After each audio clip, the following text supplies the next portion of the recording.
Today, I'm taking a closer look at the Flashforge Creator 5 Pro and answering the big question, is it actually worth your money? So first impressions, this thing feels serious. It's a fully enclosed industrial-style 3D printer, and right away you can tell it's built for more than just hobby tinkering. Setup is pretty straightforward, but it's definitely not a plug-and-play toy. You'll want a bit of experience under your belt.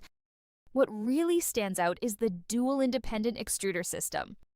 That means you can print with two materials or two colors without constantly swapping filaments. And in practice, it actually works pretty smoothly once you dial in your settings. Print quality? Honestly, it's impressive. Fine details come out clean, and larger prints feel stable and consistent. The heated chamber also helps a lot with materials like ABS, reducing warping more than I expected.